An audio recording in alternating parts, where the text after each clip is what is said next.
E agora, em diferido, dessa Europa inteira, mas em bom português, deixamos aqui aquilo que de mais entusiasmante aconteceu à direita em Portugal, desde que o Passos Coelho rapou o cabelo. Senhoras e senhores, o episódio desta semana do podcast Linhas Direitas. Boa noite, bem-vindos a mais um Linhas Direitas. Hoje estamos no dia 5 de fevereiro de 2026, os últimos dias antes da segunda volta das presidenciais, e vamos aqui ter uma conversazinha, não há assim um tópico definido, há aqui muitas coisas em que a gente pode conversar, e eu começaria talvez aqui, como é os últimos dias da campanha, por perguntar ao Nuno Poças como é que tem visto esta campanha, porque tivemos aqui obviamente a tragédia e estas tempestades, inclusive nos trouxeram algumas mortes e muito sofrimento, muitas famílias, e acabou por afetar a campanha, e a campanha acabou por virar um bocadinho e acelerou, travou, e André Ventura acabou por aproveitar para fazer algum show-off e tentar mostrar ali um bocadinho os dentes e tentar fazer passar a ideia que seguro não estava assim tão seguro. Por isso, Nuno, como é que tens visto, como é que vistes estes últimos dias com a tragédia e com uma campanha que não tem sido tão ativa como se poderia esperar na sua última semana? Olá a todos.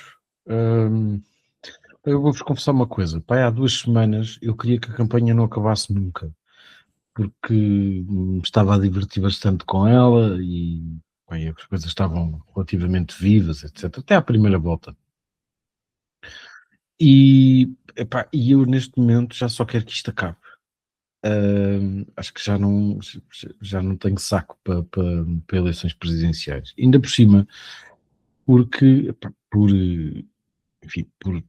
razões muito tristes, os últimos dias, esta última semana de campanha eleitoral, no fundo, foi a coisa mais atípica que eu acho que nós já tivemos em cima de uma eleição.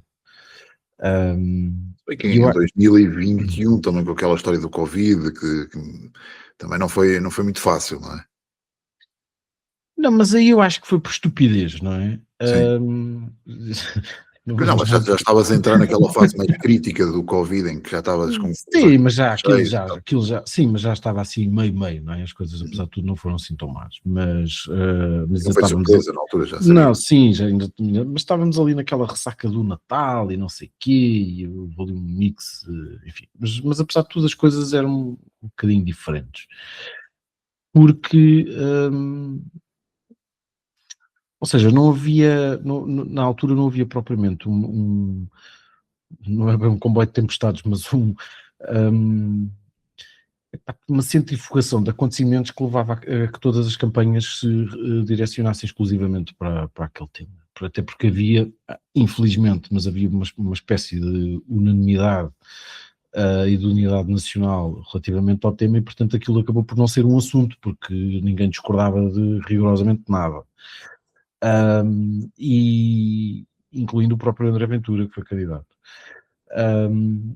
E agora, desta vez, faça tudo o que aconteceu, e também porque o próprio Ventura naturalmente também está a fazer campanha como líder da oposição e como candidato alternativo não só António José Seguro na prática, mas também ao Luís Montenegro. As coisas viraram um bocadinho e tornaram-se, enfim, um bocadinho mais, eu diria talvez mais duras, porque e o gelo é mais fino desta vez, porque as coisas estão muito quentes, e foi uma coisa semi-repentina, embora já dure aqui há uma série de tempo. Mas acho que de alguma maneira o país foi mais ou menos apanhado de surpresa com o estado de devastação a que chegou ali a região centro, sobretudo, Que talvez também enfim, porque os meios de comunicação também falharam e não havia telefones, e não havia rede, e não havia luz, e não havia nada. E portanto, quando nós finalmente começámos a ter percepção do que ali se passava e a ver imagens, de repente, acho que se calhar nos primeiros dias ali fora daquela zona ninguém estava propriamente à espera que o Pinhal de Leiria tivesse sido ceifado como uma foice numa seara, não é? E a partir daí foi um instante, ou seja, houve ali aquele primeiro momento que há um jornalista qualquer que pergunta ao seguro se ele estava a pensar ir lá ao local, ele disse, pá, eu já fui lá ontem, que até acho uma coisa mais ou menos razoável, porque ele mora lá. Opa, porque eu acho. Sim, pá, não tinha propriamente que fazer uma viagem muito longa, portanto que já lá tinha ido, e depois, pá, e a partir daí depois foi uma catadupa de tudo e mais alguma coisa. Esta semana isto tem sido, em termos políticos, tem sido francamente confrangedor e epá, eu já só quero que isto passe, pá, por todas as razões e mais algumas. Primeiro porque também está-me a acontecer uma coisa que normalmente não me acontece, que é estou a ficar deprimido com o tempo. E depois porque é a altura já disto parar enfim, para a vida das pessoas poder voltar à normalidade o mais depressa possível. E, epá, e depois para ver se a política sai de cima deste tema. Porque tem sido, quer dizer, desde os vídeos do ministro a roer as unhas e com aquela música assim meio, como é que eu ia te chamar aquilo? Estúpida e ali É meias palavras. a puxar ao sentimento, exatamente, até ao esforço brutal que o André Ventura faz para carregar 6 garrafas de água com um ar de sofrimento, pá, que eu não via assim desde que ele apagou um incêndio com uma pá. Isto tem sido só pá, uma sequência de episódios de vergonha alheia que finalmente acabaram aqui com um momento político assim um bocadinho mais duro e politicamente mais interessante, que foi este pedido meio anúncio, qualquer coisa do género, do que o Ventura fez para se adiarem as eleições. E que me irritou particularmente, não só da parte dele, mas também da parte de quem reagiu, porque eu senti muito pouca firmeza nas reações de quase toda a gente. E, bom, em primeiro lugar, esta ideia do André Ventura de que o país podia parar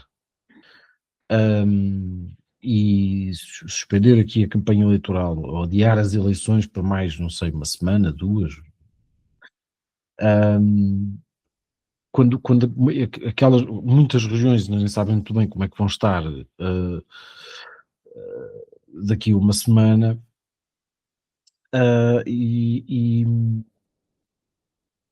e sem jogar uma regra de jogo que eu acho básica. E eu acho que, quer dizer, se ele um dia quiser ser encarado como alguém que está no jogo legitimamente, eventualmente vai ter que parar com isto e começar a parecer um bocadinho mais adulto. Porque eu até podia conceber a possibilidade de as eleições serem adiadas no país todo, embora de facto a lei não o permite, mas eu também dou de barato que possa haver, face das circunstâncias, interpretações mais latas do texto da lei em função daquilo que esteja diante dos olhos das pessoas. Mas aquilo que lhe competia, passando disso pela cabeça, era, numa sala em que fossem todos adultos, era falar com o Presidente da República, era falar com outro candidato e dizer-lhes, olha, eu tenho esta ideia, acho que não há condições, não sei o que é que vocês acham. E chegavam os três a um acordo e comunicavam aquilo que bem lhes entendesse e seguiam em frente. Mas o André Ventura optou por fazer uma coisa que foi, no fundo, ignorar a realidade em função de um objetivo próprio, que é, no fundo, fazer com que toda a gente estremeça um bocadinho, porque ninguém está à espera daquilo, e depois vir com o argumento que é o remate final, que é dizer, estão a ver, eles só pensam em votos. porque eles são umas bestas insensíveis e só querem saber de votos, e é isto o sistema e não sei o quê, e eu não, pá, eu como não penso em votos, estou aqui só preocupado convosco. Ora bem, isto faria sentido se o país de facto não pudesse ir a eleições porque não tem condições. Sucede que as crianças estão a ir à escola, as pessoas estão a ir trabalhar, a maioria do país continua com os centros comerciais abertos, há jogos de futebol, as pessoas vão aos estádios, as pessoas circulam de carro, as autoestradas estão a funcionar. Eventualmente, e já houve 3 ou 4 conselhos que o pediram, ao Cácer do Sal, Sim, exatamente, adiamento. Ruda dos Localizado, Vinhos, regional, Ruda não dos é? Vinhos, Ou, Pombal, etc. sim. Claro, e eventualmente, em alguns até poderá Num ser estado só de por catástrofe, podes fazer, freguesias, não é? claro, como é óbvio, mas a questão é que o país não está em estado de Claro, catástrofe. claro. O país está a Uma funcionar calamidade, não normalmente. é? Catástrofe de Mas calamidade. sim, está em estado de calamidade. Mas Mas isso é regional, é basicamente. exato. Epá, e eu dou de barato que, tal como acontece em muitos sítios, epá, canas de senhorio nunca ia a eleições na semana em que ia toda a gente. Porque havia sempre boicotes, havia encerramentos e não sei o quê. Portanto, pá, nos casos em que não é possível realizar a eleição não se faz. E adia-se, como acontece, como já aconteceu várias vezes. E, portanto, irritou-me um bocado esta tentativa de aproveitamento político, quase derradeira, uma tentativa de mostrar às pessoas que ele, no fundo, está só preocupado connosco e não quer saber dos votos para nada, quando me parece muito evidente porque é que de facto fez isto, mas depois também me irrita que as pessoas, que quem reage a isto não seja particularmente assistivo e que não lhe diga, epá, não, desculpa lá, mas as eleições vão realizar-se, ponto final. Quer dizer, isso não é sequer discutível. E se querias discutir isso, ligavas-me. Ahm, e, e portanto, eu se calhar vou terminar só com isto, que isto está-se a tornar já muito maçador, muito aborrecido.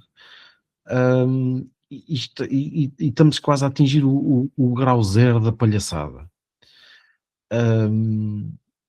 Em que já não, quer dizer, o António José Seguro está aqui a sentir a coisa, quase a areia a fugir-lhe aqui um bocadinho por entre os dedos, porque pá, às tantas, com a calamidade, com a tempestade, com a chuva, com o vento, com não sei o quê, a abstenção e agora e as pessoas não vão votar e tal, e de repente o que é que vai aqui acontecer? E o André Ventura parece que nunca se cansa disto e, portanto, está a gozar o pagode até ao máximo e a fazer os outros parvos o tempo todo. E, portanto, eu queria muito que isto acabasse. Até porque queria muito que acabasse, porque era tempo de nós começarmos se calhar só olhar para aquilo que interessa, que é ir acompanhando a maneira como o país e o governo, as autarquias, as instituições estão a lidar com tudo aquilo que aconteceu e a velocidade a que o Estado e que o país é capaz de dar resposta à reposição da normalidade, e para, quando a normalidade for resposta, então se poder fazer um balanço daquilo que correu bem, daquilo que correu mal, e de quem é que esteve bem ou mal.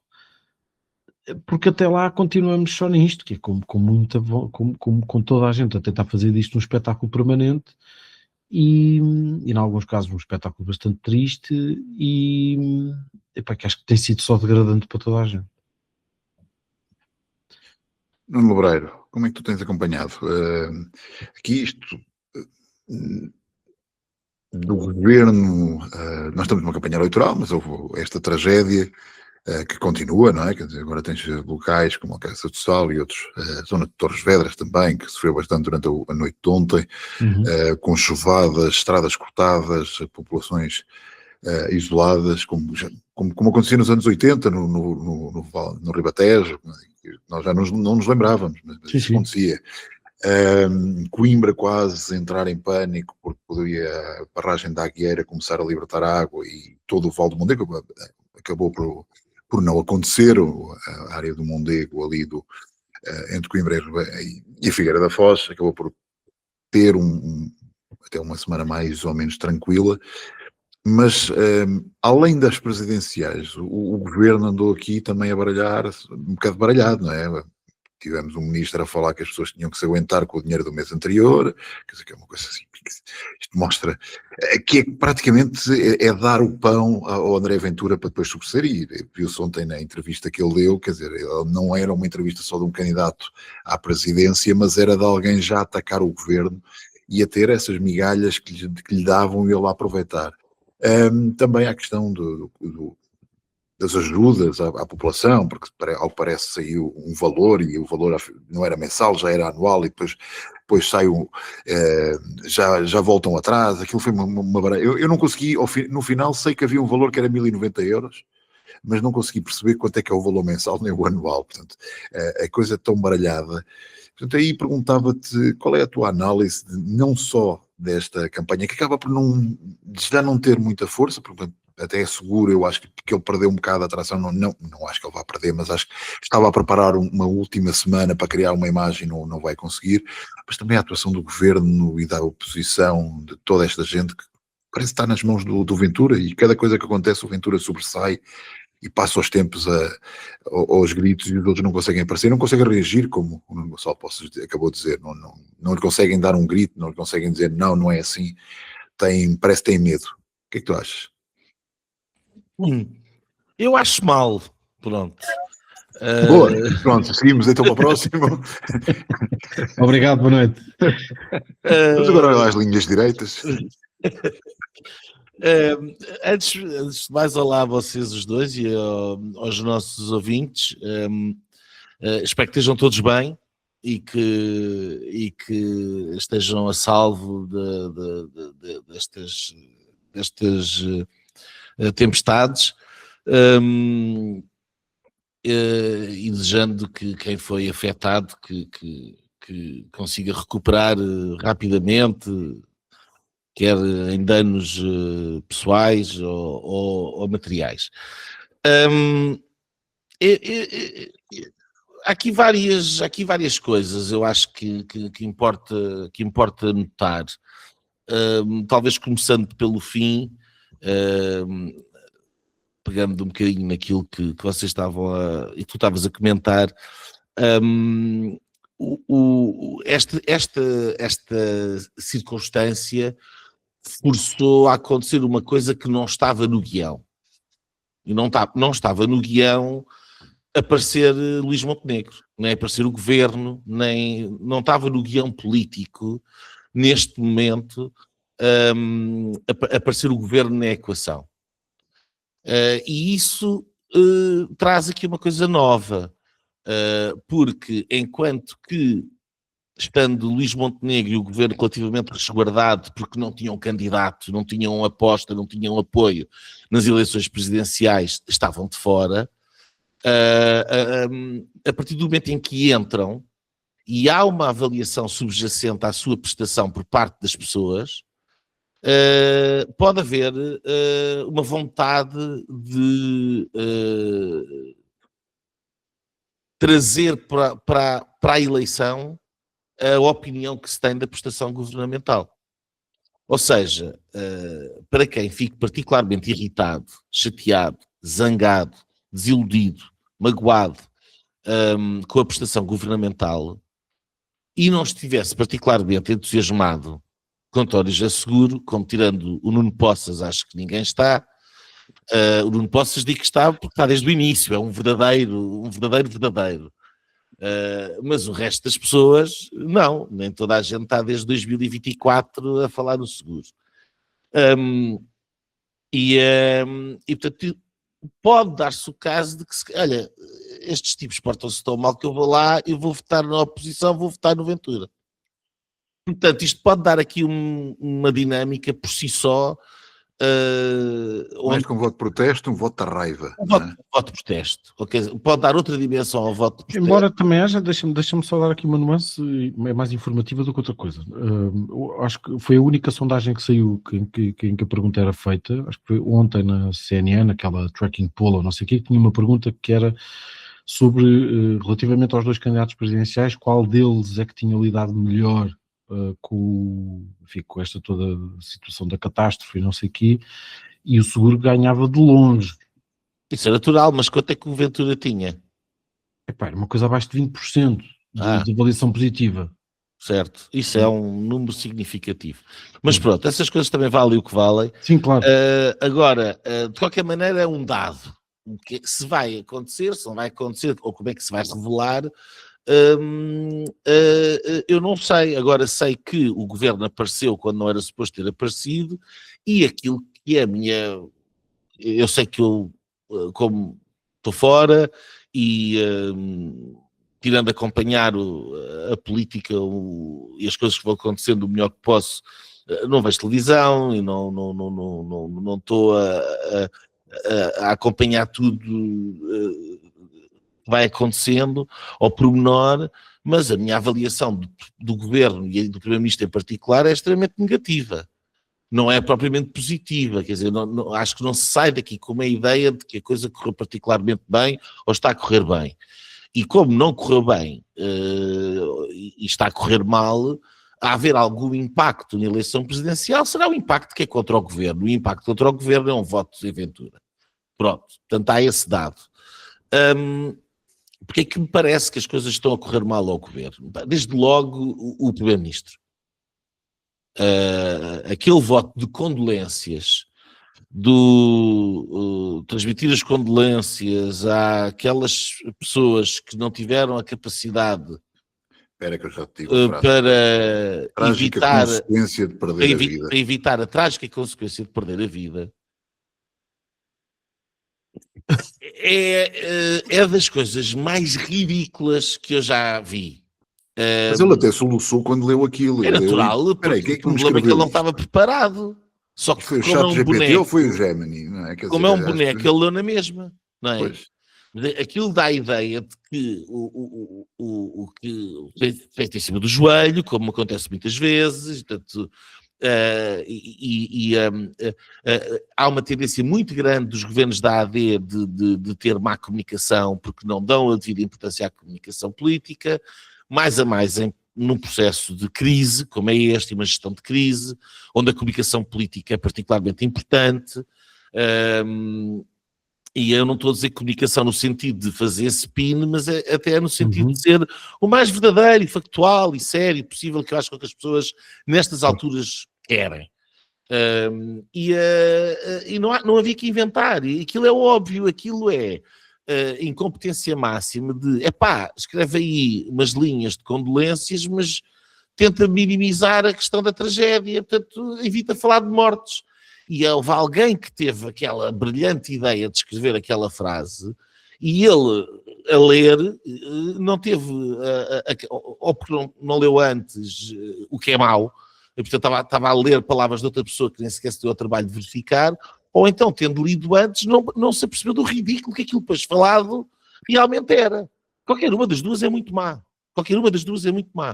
E, portanto, eu acho que ele sai particularmente lesado por isto. O ridículo em política mata, é muito danoso, e, acima de tudo, tira-lhe uma coisa que ele, mal ou bem, tenta resguardar-se. O Luís Montenegro tenta ter um low profile, tenta ser uma pessoa que não aparece muito, que fala sempre de maneira muito ponderada, às vezes... Gera os seus silêncios, não é? Sim.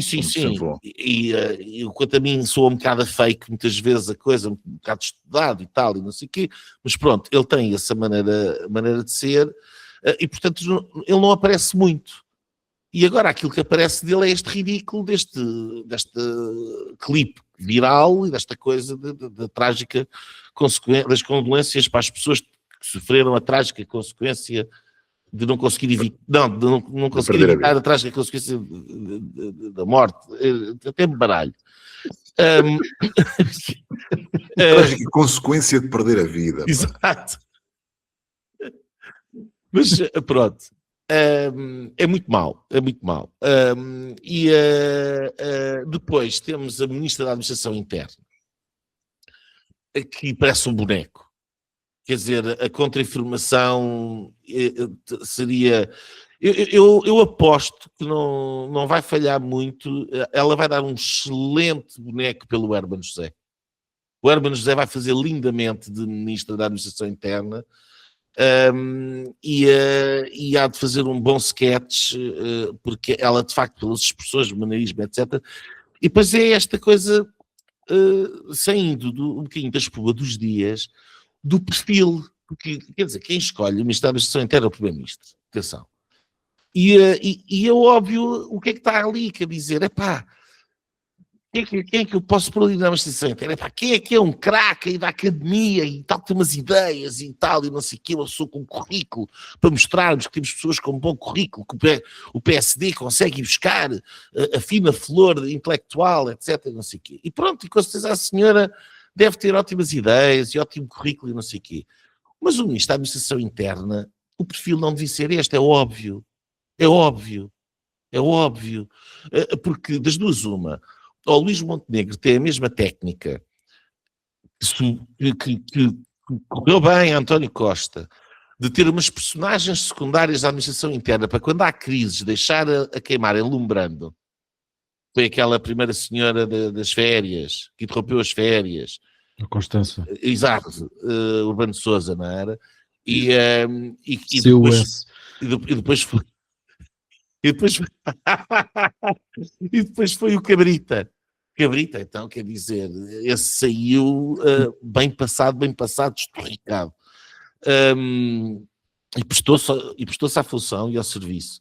E, portanto, o Luís Montenegro tem a mesma técnica. Portanto, vamos ter aqui uma personagem que no papel passa e que depois, quando houver uma crise, deixa-se ali a queimar, substitui-se e eu salto para outra. Portanto, ou é tática, e se é tática é mau, ou então é claramente um erro de casting não compreender que na administração interna, por diversas razões, mas em particular, para ter a capacidade de gerir crises que acontecem, e se calhar nós não estamos tão habituados nos últimos anos, que foram anos de seca, não estamos tão habituados a tempestades e cheias e coisas desse género, é mais a questão dos incêndios, portanto, não é difícil para um primeiro-ministro perceber que em Portugal, à partida, vão haver crises.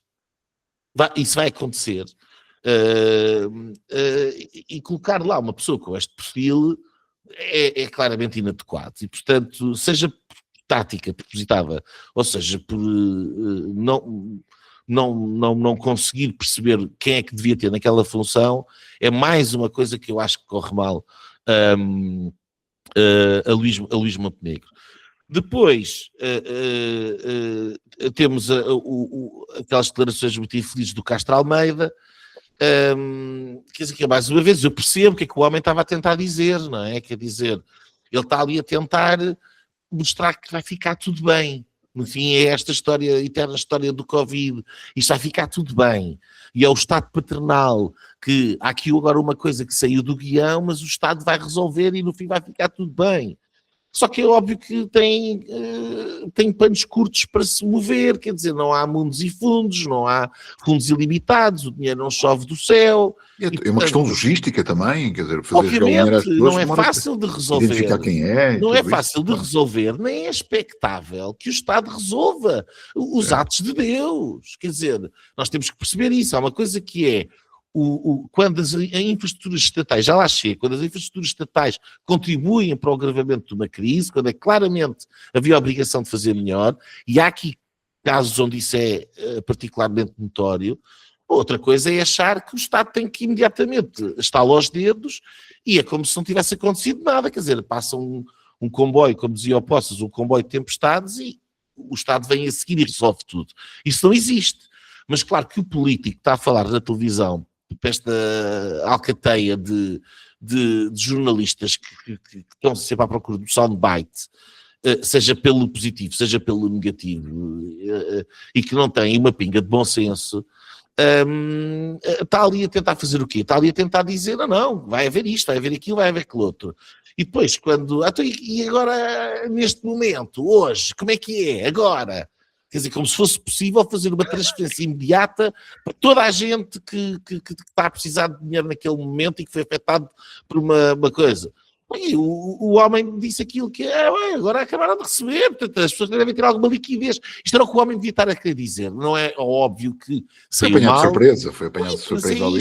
Mas claro. Porque o mind frame é sempre errado, é sempre vamos resolver, é o tal, etc. Não sei o quê, e é o soundbite. Portanto, não tem particular importância, mas mais uma vez, é pouca habilidade de comunicação, é o impreviso, é o lidar com o inesperado, não ter um plano muito claro de explicar às pessoas. Muitas vozes a falar ao mesmo tempo, não é? Isto numa situação crítica que tem que haver um líder e os outros porque não há. Porque não há. Não há. Exatamente. Ou seja, há uma enorme falta de capacidade de lidar com o imprevisto. Porque nós hoje em dia temos políticos que são largamente gente de carreira partidária, ou então de carreira académica, como é o caso da senhora do Ministro da Administração Interna, mas que são pessoas que estão habituadas a lidar com o decorrer da normalidade cotidiana. É isso que eles sabem fazer. Aliás, e a maior parte das pessoas hoje em dia, tudo é esterismo na televisão, precisamente porque é o esterismo da normalidade. E depois quando acontece qualquer coisa que está fora do plano, que está fora do guião, que é inesperado, estas pessoas não têm normalmente a estaleca para se habilitar com uma crise. Isso viu-se no Covid. Muito daquela geral toda que aconteceu com a questão do Covid foi por completa impreparação, incompetência e mediocridade das classes políticas, e não só dos responsáveis pelos diferentes departamentos. E aqui chega outro ponto. É óbvio que Portugal tem um problema com o Ciresp, que tem um problema com um conjunto de questões de proteção civil, que tem um conjunto enorme de problemas com o regular funcionamento do Estado, porque está colonizado partidariamente e por interesse e por nomeações. E, portanto, quanto mais não seja, há pouca confiança. E há um descrédito total. E, portanto, quando há uma coisa deste género, quem está de fora, é muito difícil aferir o que é que era possível de facto, ter antecipado e ter trabalhado de outra forma, e aquilo que é impossível de lidar. Ajuda que em Portugal também depois nunca se faz. Depois das coisas acontecerem, nunca se faz aquele balanço, aquela investigação, a análise pública, escrutinadora, de onde é que estão as responsabilidades, do que é que correu mal, o que é que se pode fazer para melhorar, para se garantir que no futuro as coisas não vão voltar a acontecer.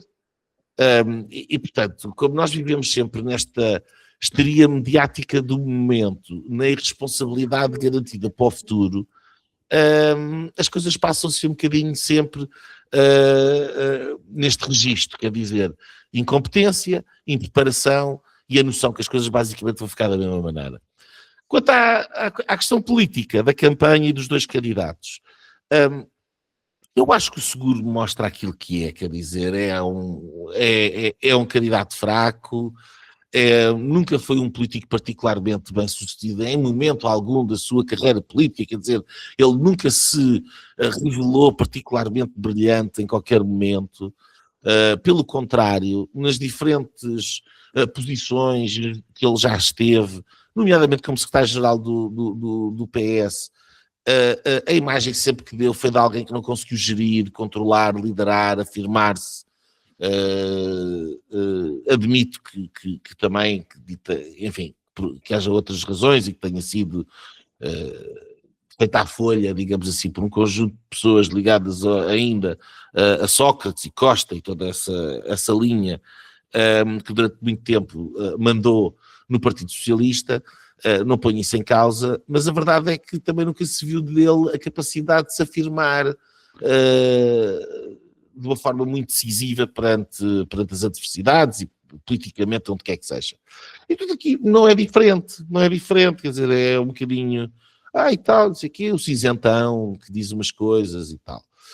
E depois chegamos ao Ventura e eu vou-me ficar porque vocês não falaram na questão dos cartazes. Agora, vamos tirar os cartazes todos, o que é preciso é lonas, e os políticos estão aqui para isto, e está a chover, e os telhados, e as lonas, tive aqui uma grande ideia, e pronto, e agora imagens nas redes sociais, os homens a tirar os cartazes. Pronto. Então, e agora como é que eu vou responder isto? Eu tenho ali 1500 metros de... nós também vamos lá aos cartazes, e tal.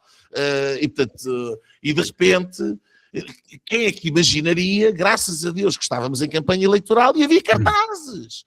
Graças a Deus que havia cartazes para dar às populações, porque isto é que foi salvar a questão. Quer dizer, quando se falar das grandes inundações de 2026, em nota de rodapé nos livros de história, figurará, deu-se o caso da coisa não ser tão grave, graças aos quilómetros de cartazes, de rolos de cartazes e de lonas que havia espalhados pelo país inteiro, porque estávamos em campanha eleitoral.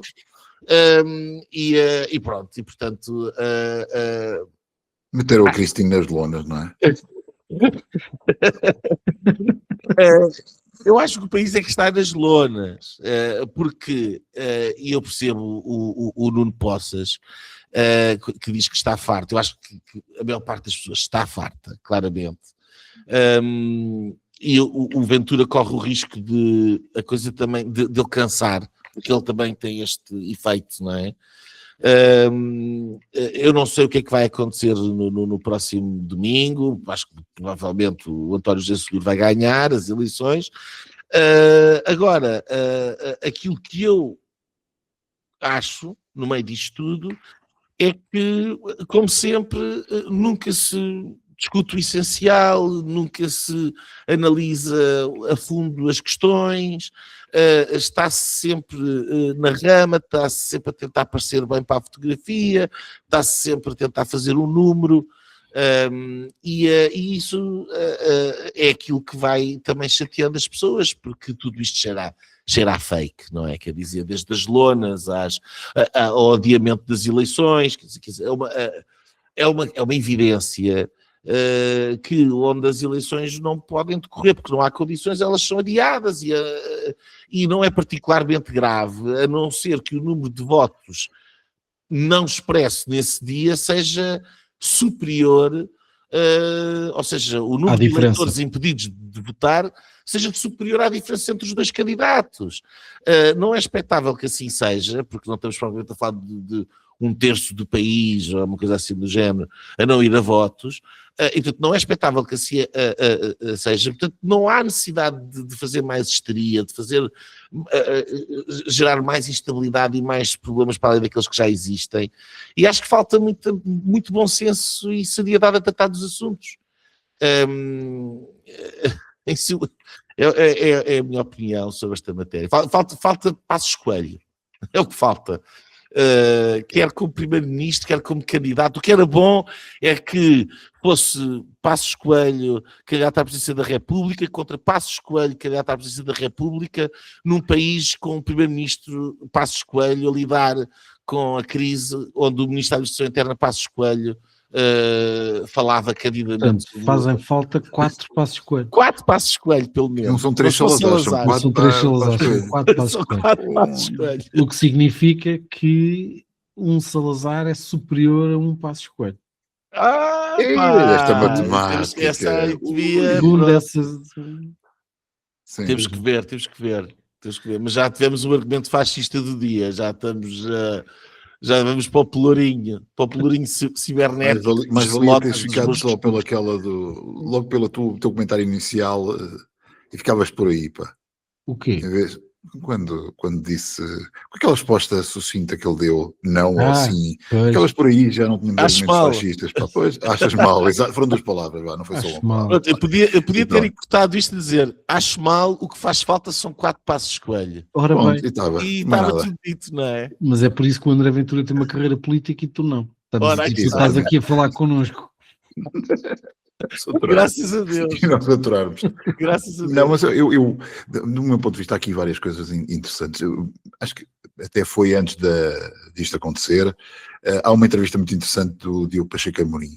Já não lembro se foi ao Observador, se foi ao Jornal de Notícias, como é que foi, sobre tudo e mais alguma coisa, mas a determinada altura perguntam-lhe sobre o que é que ela acha de algumas ações do André Ventura, e mesmo ele admite que é muito impulsivo, não dá para controlar. O homem é um animal, o homem gosta deste tipo de coisas, gosta de aparecer um bocado Mário Soares também era um bocado assim no início, quer dizer, nos anos 80, 90 gostava, e por isso talvez em 86 ganhou muito, porque era um verdadeiro um elefante, era alguém que chegava e não gostava de ficar sem os holofotes. E Ventura é isso, e acho que os outros também ainda não conseguiram aprender a lidar com o André Ventura, e essa é a grande demonstração desta campanha, e que além do que se passou esta semana, também demonstra um cansaço de muita gente, não é só do Nuno, não é só minha também, apesar de eu acompanhar um bocado à distância, mas também nós não estamos habituados a segundas voltas. Vamos lá admitir que já lá vão 40 anos, isto era decidido, ganhava a primeira, vamos embora, e acabou-se, eram 2 semanas. Mas estas 3 últimas semanas de campanha, a verdade é uma mais 2, acabam por ser, com isto, bastante, já não se discute nada, já não há já é um bocadinho, o primeiro, parece que é o primeiro round do combate que se vai seguir, que E eu acho já temos um Vitor, primeiro... desculpa, só dizer uma coisa, a decisão do seguro de não fazer debates atirou um bocado a campanha para a rua e para a TV e para isto, não é? Porque Sim, mas senão provavelmente teria havia outra o debate, estratégia. a análise, etc. E o diálogo entre eles. Pronto, mas aí eu também entendo, em termos eleitorais, da estratégia eleitoral, ele tem a eleição no bolso, vou-me expor para quê? Mas depois acontece isto que aconteceu, não é? E E, também já não portanto, havia haveria uma outra já não havia estratégia. saco para debates, pá. Houve, pá, 30 debates, o tipo Sim, debateu sim. com o Ventura, pá, 3 ou 4 vezes. Pá, ele nisso até teve razão. Eu, por acaso, disse essa piada à tarde antes dele ter dito no debate, mas pá, só se o Ventura tivesse vários argumentos para apresentar em debates Sim, mas diferentes. não havia mais debate nenhum, quer dizer, Nossa. tu vês a entrevista ontem do Ventura, é um bocado isso, quer dizer, já não fala, já está mais a atacar o governo do que a falar das presidenciais, a determinada altura, Claro. a Clara de Sousa a puxar-lhe ali para Mas isso também lá está, porque o governo entrou na agenda. Claro, exatamente, e ele E isso é aproveitou um isso. game changer. Aí, neste momento, deixaste de ter o candidato a presidente da República para teres o candidato, ou o líder da oposição que quer ser candidato a primeiro-ministro ou ganhar as eleições com ter mais deputados, não é? Provavelmente não vai ser primeiro-ministro, mas ele quer ser o principal bloco na Assembleia da República. Mas saindo daí, depois vocês falavam aí da questão do Estado, e há uma coisa que já me irrita, e eu já não consigo ouvir falar do Ciresp. Aquela coisa já tem quase 20 anos, foi desenvolvida por umas tecnologias, eu lembro que era a Tetra, ou a Delta, ou a Prisma, ou como é que aquilo se chamava, da Motorola, era a base, as discussões daquilo tudo. Portanto, hoje em dia temos tecnologias muito mais... Aquilo foi um esquema, aliás. Foi um esquema que meteu 50 PES e milhões, meteu tudo e mais alguma coisa.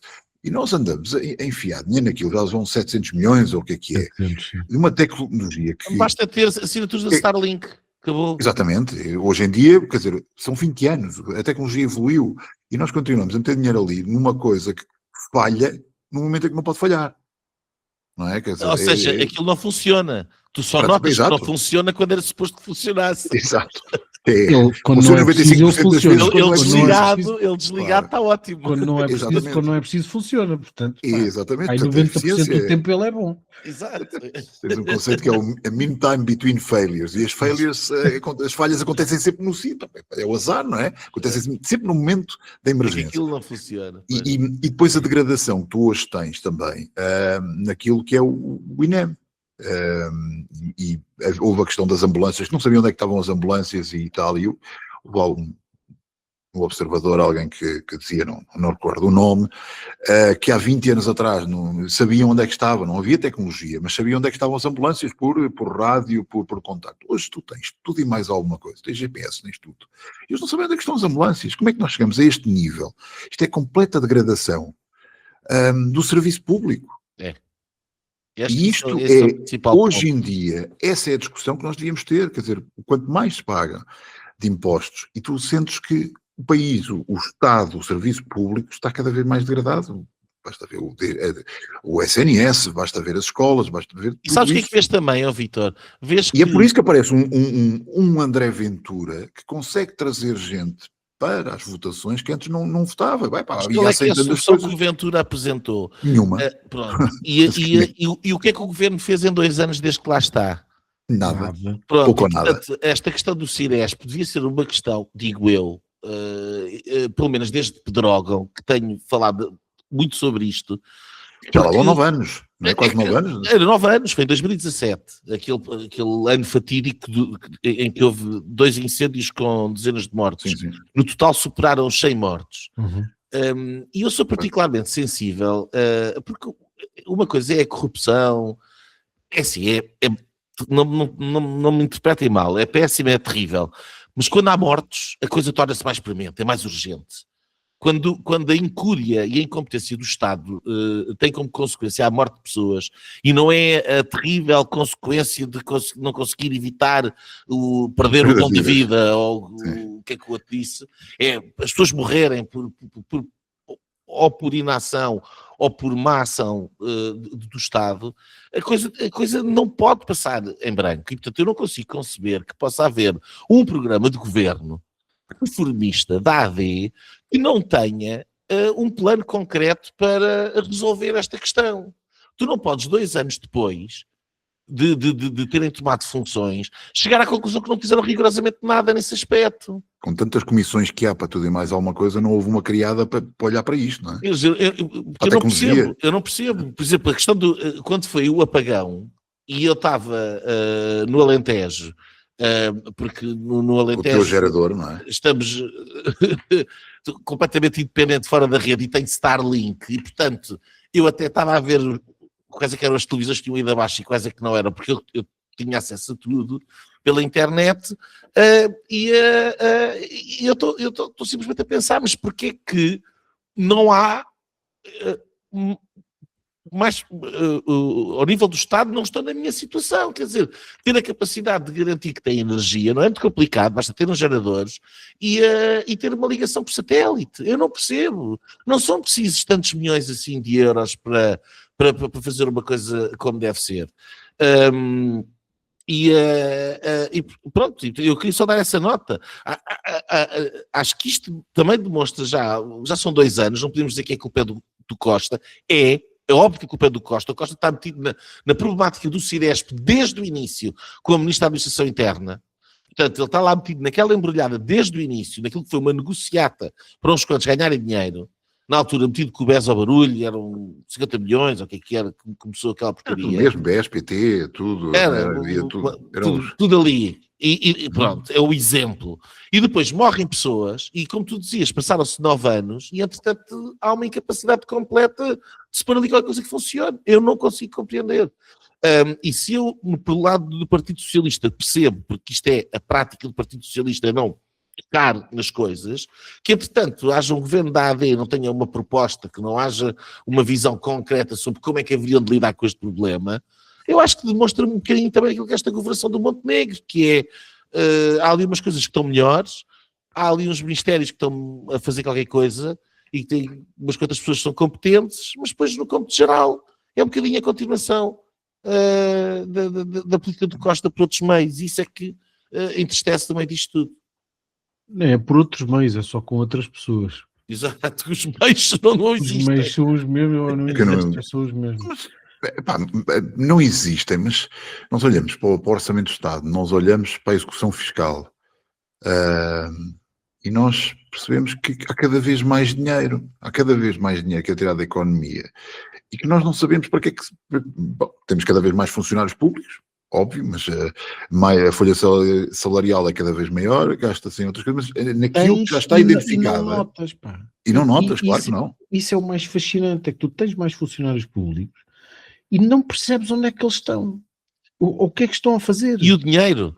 É uma desorganização completa. Lembrem-se daquela denúncia que a Joana Amaral Dias fez do saco azul dos 15 mil milhões de euros. Ela foi a única que falou e mais ninguém fala nesse assunto. É óbvio que os 15 mil Acho que milhões agora de euros... o Chega pegou nisso.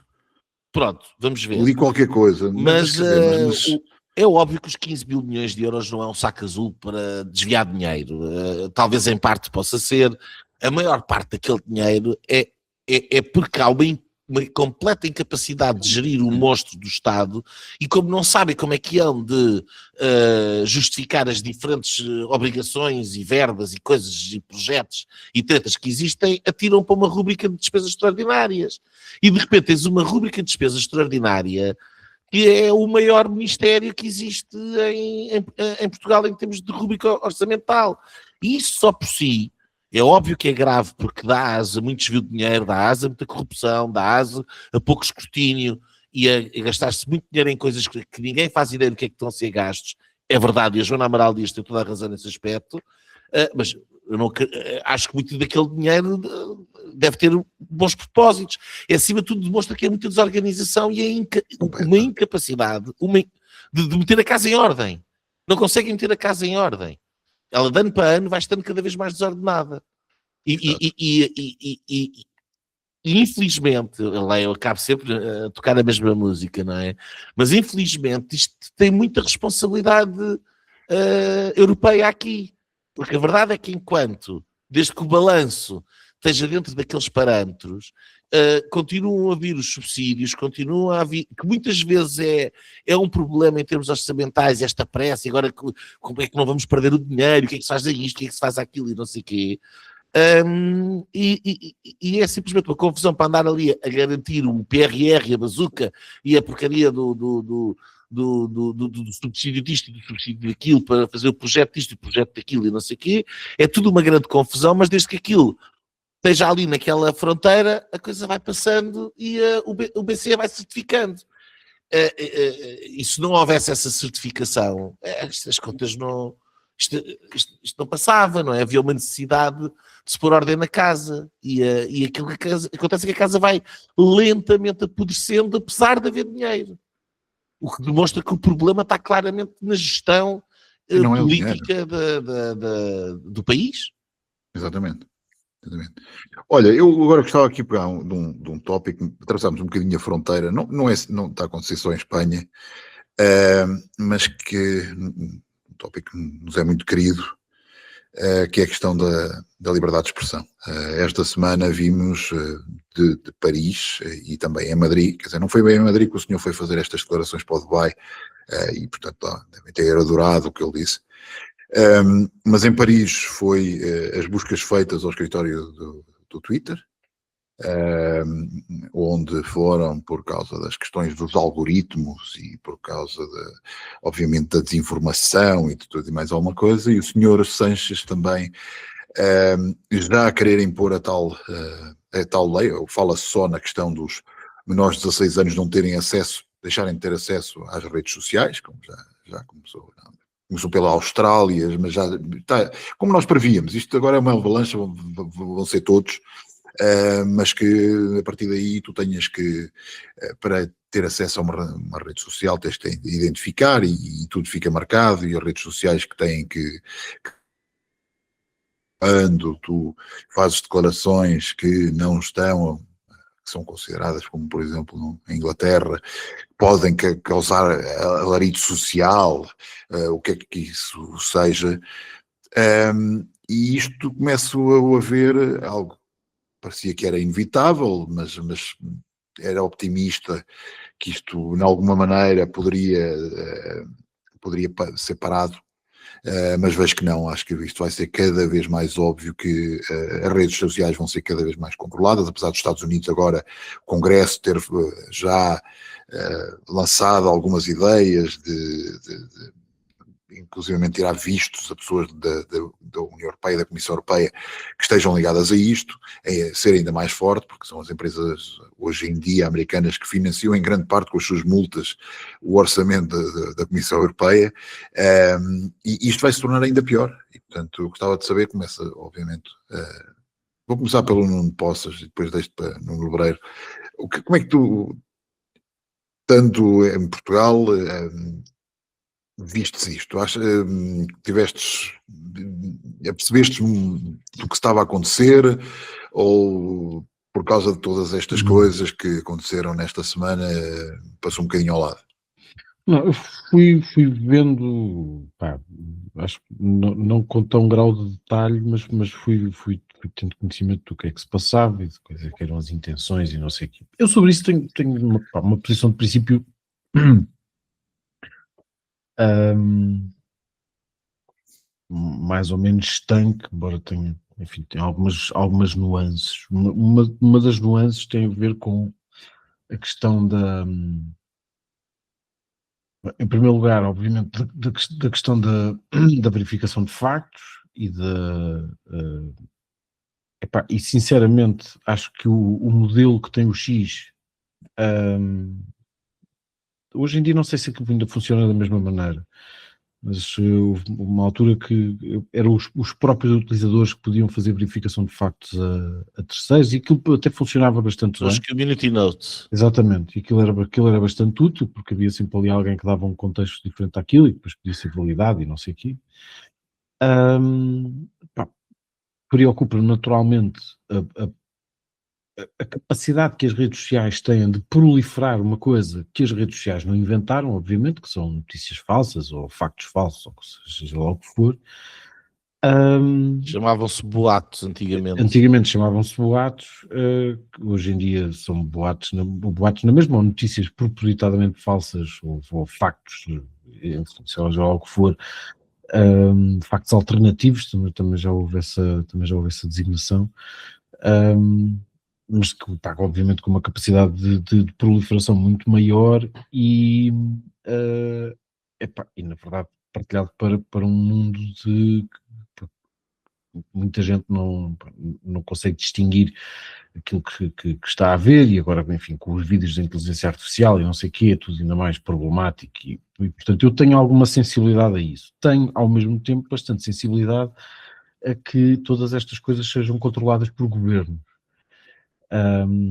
E por mãozinhas que sabem muito bem aquilo que nós devemos ou não ver, e que naturalmente tenderá sempre, mesmo que o objetivo não seja esse, acabará sempre num tique qualquer totalitário e de visão única, etc. Realmente é como a questão da censura, as leis de censura em todos os regimes não começam hum, para, para atacar as pessoas. As leis de censura servem inicialmente, as pessoas têm as melhores têm as boas intenções todas que pode haver, têm as melhores das intenções. E depois acabam sempre enfim, contrariadas, e porque de facto as pessoas não gostam, ou pelo menos não deviam gostar, de ver as suas liberdades coartadas. Mas também sou sensível à possibilidade de o acesso ser pelo menos, não diria totalmente proibido, mas pelo menos ser restringido até certa idade do isso de barato. Um bocado como o tabaco, ou como o álcool, ou qualquer outra coisa. Mas é só porque, aí não é tantas redes sociais, eu diria quase tecnologia no seu todo, porque e às vezes assusta-me um bocado porque, enfim, por princípio eu diria que epá, as famílias sabem perfeitamente como é que devem gerir isso, os pais são responsáveis, etc. Mas a verdade é que também maioritariamente não são, e a experiência demonstra. Mas lá está, mas ao mesmo tempo também não me apetece que seja o Estado a decidir se eu quiser que as minhas filhas vejam 50 minutos de iPad uma vez por semana, eu acho que tenho liberdade para decidir isso por elas, e portanto, e se quiser que elas vejam X ou Y, e bem, não têm telefones e não têm e não terão redes sociais tão cedo, etc. Mas enfim, sei que isso sei que o bom senso não é senso comum, e portanto vivo aqui um bocadinho com essa dificuldade em analisar esse tipo de coisas, porque lá está, mais uma vez, assusta-me que a coisa caia numa tendência totalitária, mas ao mesmo tempo tenho noção de que não adoro a ideia de ter miúdos à solta num espaço não controlado. E miúdos, naturalmente, estamos a falar de menores. Depois, ao mesmo tempo, também me incomoda bastante que estas ideias venham sempre, e é por aí que depois acaba por, se calhar, cair mais para um lado ou para o outro, que estas ideias venham gente como o Pedro Sánchez, por exemplo, ou como o Macron, ou como da burocracia, da alta burocracia europeia, ou do governo inglês e coisas do género, porque na verdade depois aquilo, quer dizer, a sensação que me dá é que de facto não é uma coisa assim feita com tão boa vontade quanto isso, e que tem outros propósitos. Havia uns memes engraçados esta semana a correr aí por causa do Pedro Sanches, que menores nas redes sociais, credo, que horror. Menores lá no puticlube da minha família. Nas saunas, isso já estava tudo bem. Portanto, eu acho que há aqui e se calhar vou usar isto também para falar um bocadinho de uma coisa que era para falar a propósito do tema anterior, que, enfim, que não é diretamente relacionado, mas tinha um bocadinho a ver com estes comportamentos sociais, se quiserem. Eu acho que nós, por natureza, os seres humanos, nós somos bastante frágeis e pouco imunes a esta ideia de controlo e de restrições à liberdade, etc. Mas ao mesmo tempo também somos muito pouco responsáveis e assumimos sempre que mesmo quando vivemos em liberdade, no limite há sempre alguém que vem decidir por nós, e portanto há muito, mesmo quando há cultura de responsabilidade, de liberdade, há muito pouca cultura de autorresponsabilidade e de responsabilidade pessoal e de conhecimento e de capacidade de decisão e de iniciativa, etc. E isto também tem a ver com o tema de há bocado, que é, na verdade, eu também senti isto um bocado esta semana, já do tempo da Covid e tudo e mais um par de botas que nós temos vivido. E isso na comunicação social nota-se com mais vigor, porque estão todos ungidos de uma certa aura e de uma certa superioridade moral, e portanto eles sabem sempre tudo e podem fazer todas as perguntas, mesmo por mais estúpidas que sejam, porque elas são sempre todas legítimas. E que é esta ideia de que é possível prever tudo. Eu estava-me a lembrar há bocado, já não sei qual de vocês é que estava a falar, estava-me a lembrar que já nos remates finais do governo de Passos Coelho houve umas cheias brutais em Albufeira. E era Ministro da Administração Interna o João Calvão da Silva, que era pai, que entretanto faleceu, de Coimbra. E ele, na altura, veio à televisão e disse precisamente isso, porque eu acho que foi o Nuno que até usou essa expressão, que era, isto foi um ato de Deus. E caiu-lhe toda a gente em cima, que como é que é possível, e agora vem para aqui com estas beatices e a falar de Deus e não sei o quê, e aquilo já devia datar não sei o que mais. O ato de Deus é um termo jurídico já agora. Exatamente, e depois houve muita gente que teve que aparecer a explicar que Act of God é uma expressão jurídica, e ele ainda por cima era um jurista notadíssimo, e sabia perfeitamente o que é que estava a dizer. Mas há um bocado esta ideia agora com isto tudo, o temporal é um bocado a mesma coisa, que é, mas porquê é que nós não tínhamos não sei o quê? Mas alguém imagina que um país seja capaz de viver com um gerador em cada esquina, para o caso de ser preciso?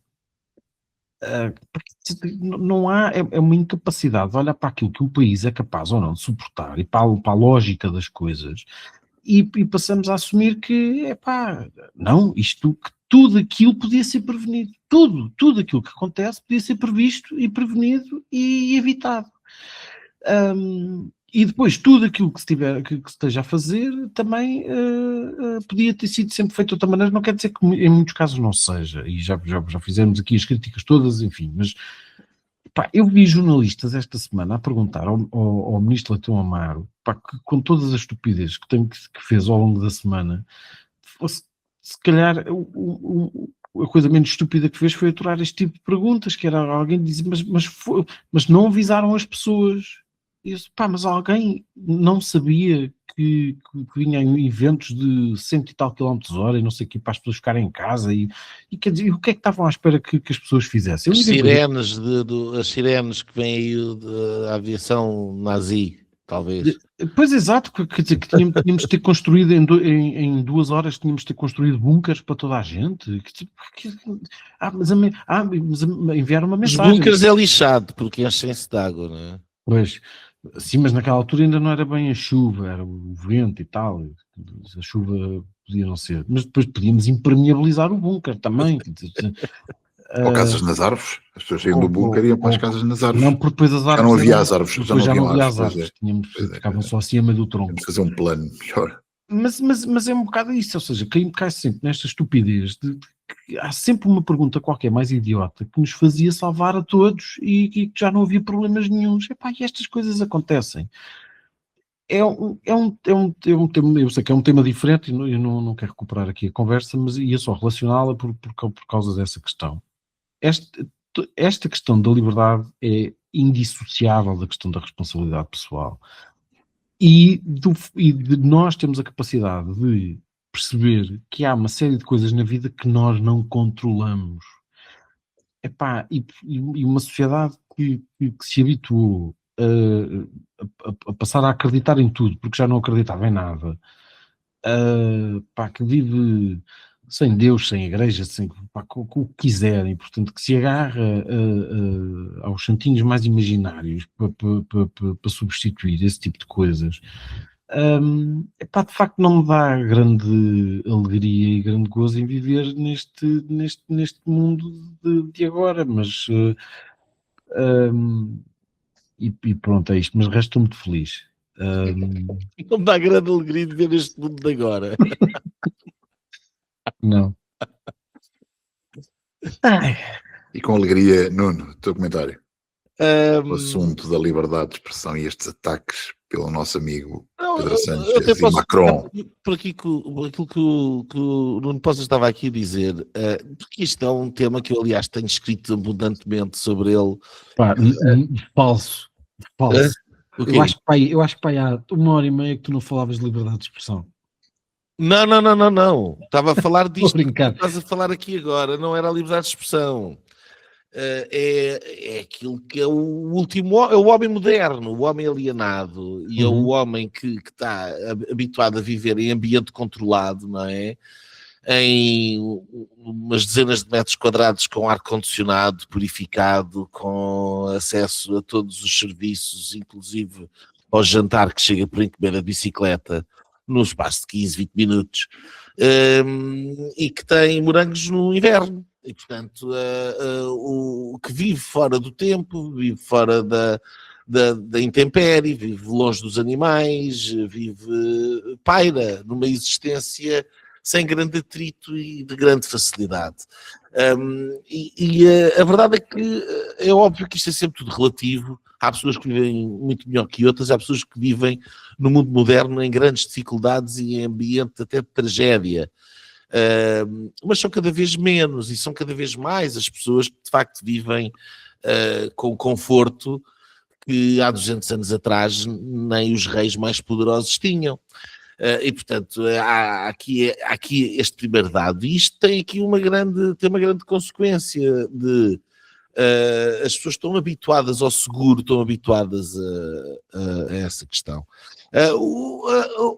O conceito do último homem, o Weber falou, o Nietzsche falou, é muito isto, é o homem que está de barriga cheia, está saciado e que não tem nada pelo qual lutar, e portanto resta-lhe este cotidiano burocrático que se segue quase aborrecidamente, com tédio, por isso é que depois anda tudo aos gritos e histeria na televisão. E a vigilância sobre o comportamento dos outros. Que é uma coisa pois também,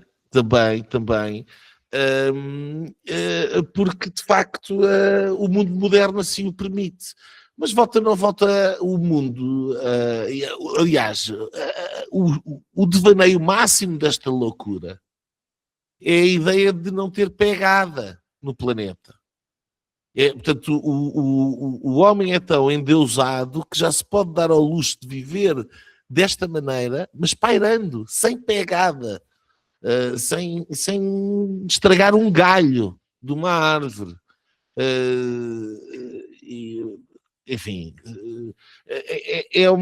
é uma circunstância do mundo moderno. E nesse aspecto, quem tem a oportunidade de viver no campo, viver na cidade, e é muito importante introduzir esses elementos nos mais novos, para que os miúdos saibam que o peixe não vem descamado dentro daquelas caixas que agora existem de plástico em filetes, não é? É preciso perceber que é preciso matar animais para sobreviver, que o mundo é complicado, que nós temos muita sorte em viver nas condições em que vivemos, porque acima de tudo aquilo que há também é muita ingratidão. É muita ingratidão, porque nós de facto vivemos num ambiente mais rico da história do planeta, na sociedade mais rica desse ambiente e desse tempo, mais segura e com mais abundância. E há uma profunda ingratidão pelas coisas boas todas que nós temos, como há uma profunda ingratidão ao não nos darmos ao trabalho de compreender as razões pelas quais nós conseguimos chegar onde chegamos. E é por isso que muitas vezes as coisas se perdem. E portanto as pessoas dão as coisas por adquirido, e a liberdade é uma das coisas que dão por adquirido, sem compreender muito bem o que é a liberdade. E aí a liberdade é obviamente responsabilidade, como dizia São João Bosco, e eu como antigo aluno salesiano sei isso muito bem, mas é também, liberdade é igual a responsabilidade, também é igual a risco.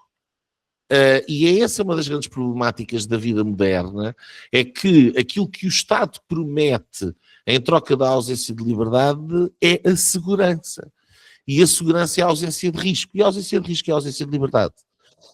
E é este dilema contemporâneo que muitas vezes as pessoas não percebem, que cada vez que o Estado vem e o político vem, o especialista da especialidade aparece e vem anunciar uma nova medida para proteger isto, para resolver aquele problema, para assegurar que tal coisa não aconteça, etc.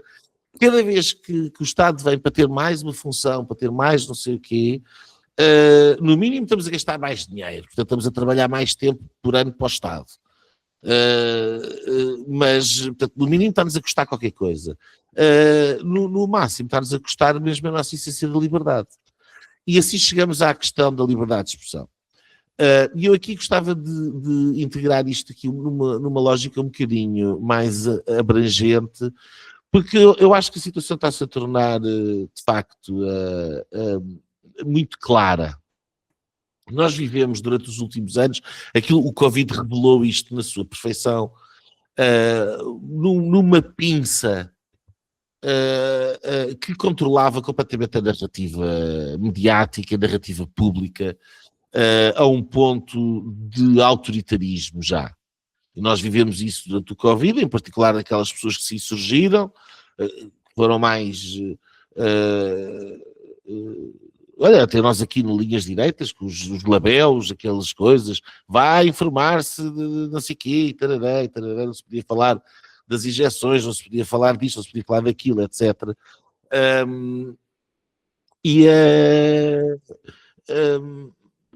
E nós vivíamos num ambiente onde as redes sociais estavam largamente controladas por dois lados, digamos assim.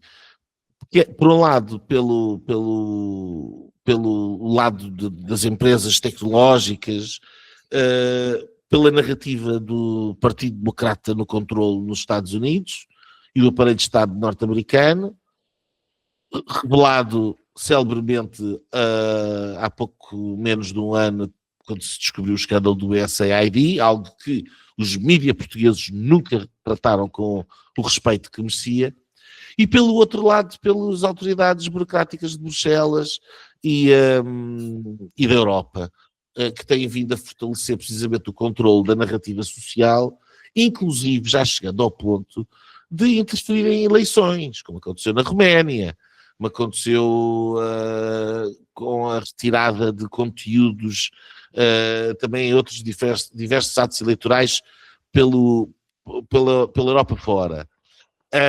E, portanto, havia aqui dois focos políticos e havia um foco ligado com o foco tecnocrático. O que aconteceu com a eleição de Donald Trump foi que colapsou o braço norte-americano e aquele mais importante e aquele que de facto controlava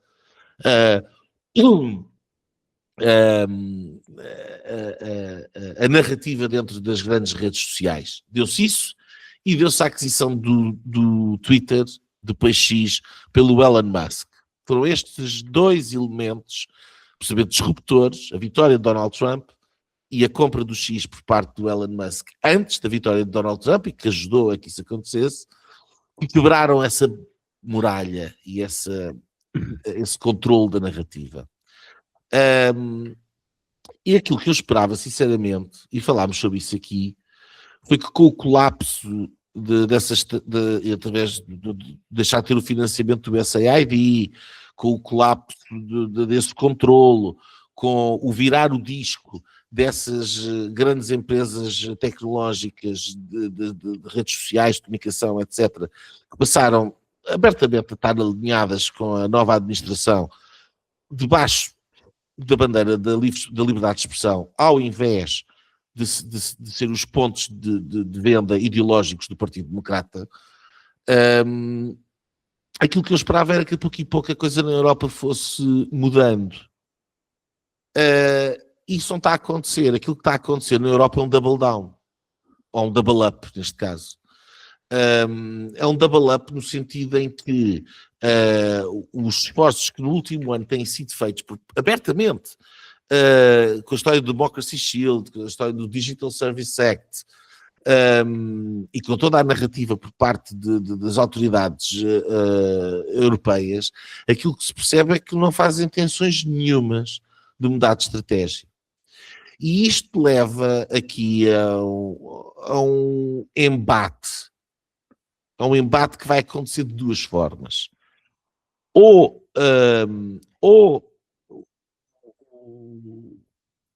a administração Trump e o novo alinhamento que está a ser forjado neste momento percebe a gravidade que pode estar neste ataque por parte das instituições europeias, nomeadamente através de multas, ou então corre o sério risco de que aquilo que os europeus estão a fazer é à espera que passe a administração Trump ou que chegue perto do seu final. E eu vi este argumento explanado com toda a clareza por um senhor que se chama Mike Benz, que eu aconselho vivamente a que procurem no Twitter ou no Telegram e que possam seguir, que é alguém que de facto tem um olho muito aberto para aquilo que se passa em termos de intelligence e aquilo que se passa por trás da espuma dos dias, que é a possibilidade de, a determinada altura, quando se estiver a aproximar o final da administração Trump e estivermos em plena já campanha eleitoral para a sua sucessão, as autoridades europeias, por exemplo, lançarem um conjunto ou ameaçarem lançar um conjunto de multas de tal maneira extraordinárias que colocassem em causa ou a solvência dessas grandes empresas ou a capacidade delas poderem operar no mercado europeu, o que é uma chantagem, obviamente, também muito grande para elas. E através disso, voltar de alguma maneira a conseguir controlar a narrativa, ou impor a narrativa, ou censurar a narrativa, porque uma administração Trump em final de mandato já não tem, obviamente, o mesmo poder que tem neste momento, em particular se as pessoas começarem a acreditar que o Partido Democrata pode ganhar as eleições e voltar-se ao antigamente a seguir.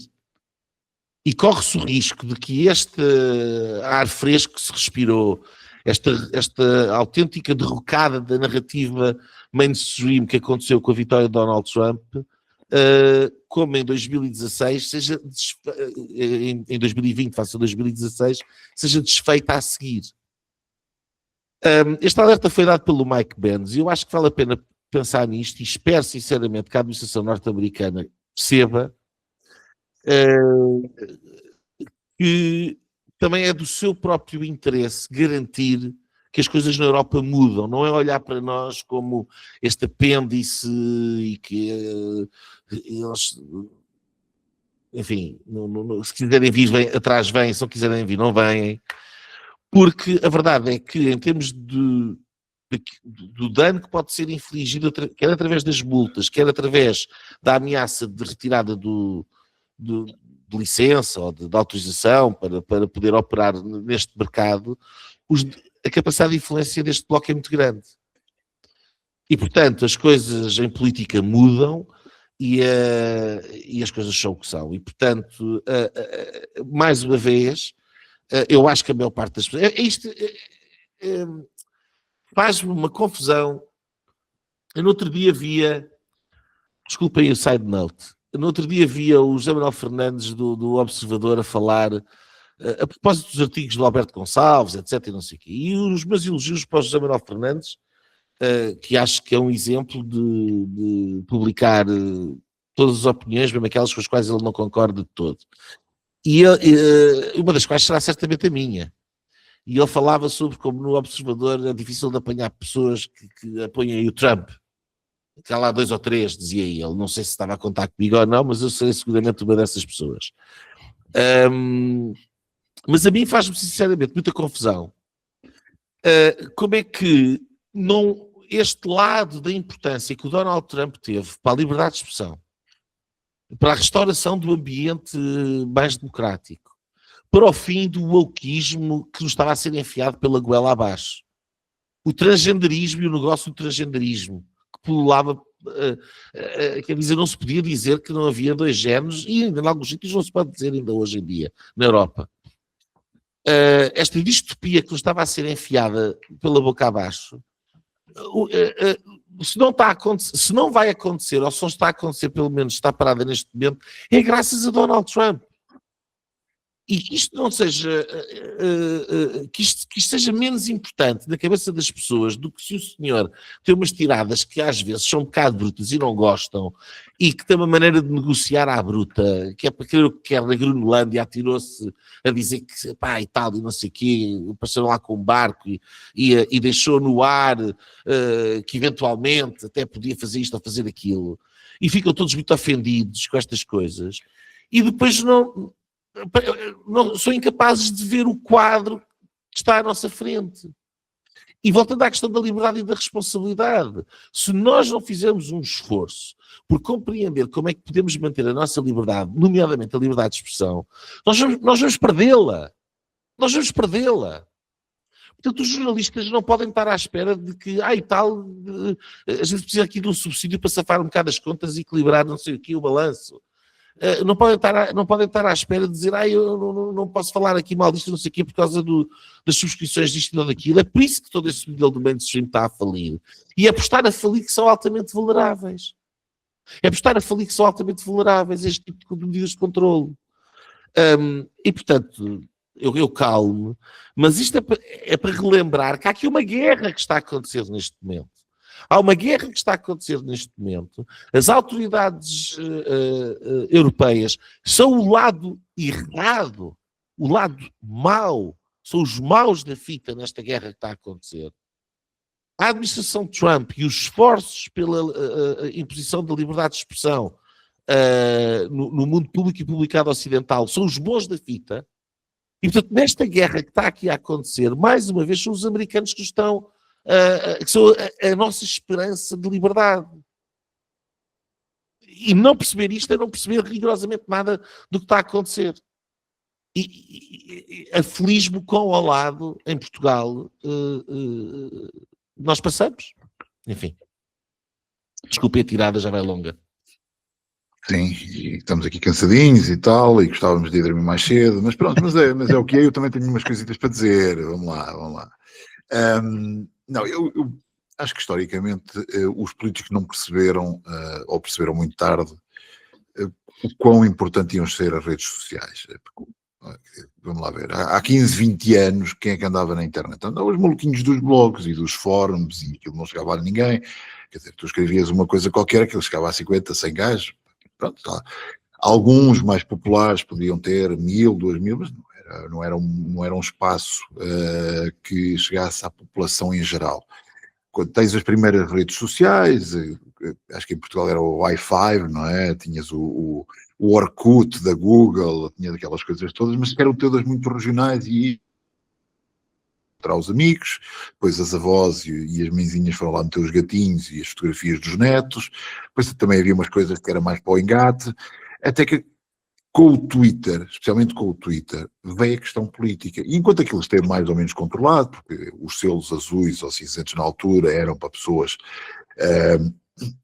que era o Jack Dorsey que atribuía, que eram os políticos e tudo isso, mas obviamente, o que tu falas que é, eu não acho que foi por aí que Donald Trump ganhou em 2016, foi importante, mas não acho que foi por aí, acho que foi por o trabalho feito a nível de bases, tal como Bolsonaro, tal como outras coisas. Depois criou-se, foi o mito que eram as redes sociais que tinham feito essas eleições. Mas nós vamos pegar ainda na desinformação, se nós olharmos para os jornais, se nós olharmos para as televisões há 20, 30 anos, aquilo quem é que controlava? Basta olhar o que é que Sócrates tentou fazer com a TVI na altura, basta o que Pedro Sanches faz agora, ou já fez muitas vezes, há vários jornalistas que já testemunharam, também Macron, como todos os outros, que sofreram influências para não publicar artigos, para não fazerem capas de jornais com conhecimentos. Mas todos estes casos que nós vamos descobrir, por exemplo, agora, esta semana descobriu-se que não sei se era o chefe da Casa Civil, quem é que era, do Keith Starmer, está nos cheiros do senhor, não é? Daquele senhor que se suicidou, do Epstein, não é? E foi obrigado a admitir-se, e fala-se neste momento que o primeiro-ministro inglês está muito fraco e pode, mesmo com uma maioria, pode ter que se demitir.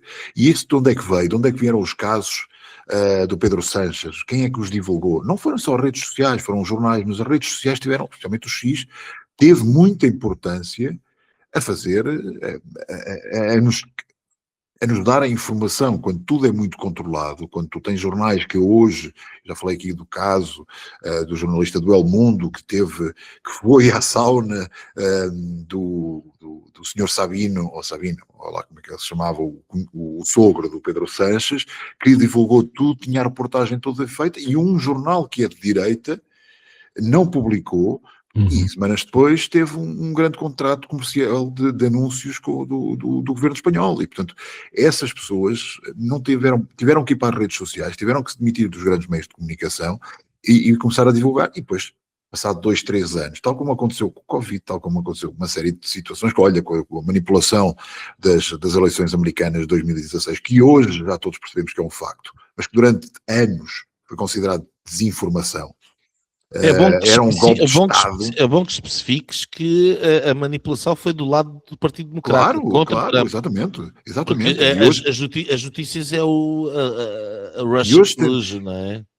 E as redes sociais trazem-nos não só o popularismo das pessoas que andam lá a contar mentiras, mas também nos traz muita gente de todo o mundo que tem acesso à informação, como aconteceu o Panama Papers, Epstein, de tudo, e que tu podes divulgar, e se tu tiveres a vontade de encontrar essa informação, não mastigada, mas ir atrás e ler várias opiniões e ver, dá-te essa facilidade que outros meios não te davam, não é? Que tu vais ler 2, 3 jornais portugueses e praticamente vem tudo da lusa. Quer dizer, tu lês certas notícias em Portugal, que são todas iguais, podem mudar um bocadinho o título, mas no final é quase tudo igual e não tens uma diferença de opiniões, não tens opiniões diferentes, não tens uma visão de um lado ou do outro, este é mau e aquele é mau. E outro ponto que é importante é que nos países onde tu tens maiores, dentro da Europa, esse ataque à liberdade de expressão, e vou dizer concordo com o Nuno, Poças, com a questão do acesso das crianças às redes sociais é exagerado, e sabemos dos perigos, como também sabemos dos perigos de lhes dar um telefone para as mãos porque é conveniente aos 2 anos, para parar de chorar, não é? Para toda a gente estar contente no restaurante e ele não chora. Depois aos 10 estão a ver pornografia, não é? E os perigos, Pois, ok, e os perigos das mas tampinhas, e os das perigos das tampinhas, tampinhas, que os perigos já das vi. tampinhas, esta porcaria, desta Mas aí voltamos ao porcaria que está mesmo. aqui Voltamos agarrada, aquilo que não é? vocês diziam, que é nós temos tanto medo do perigo que nós aceitamos que nos limitem as coisas só pelo perigo. E aquilo que eu queria terminar aqui é que os 3 países que mais à frente estão nisto são 3 países liderados por gente muito enfraquecida.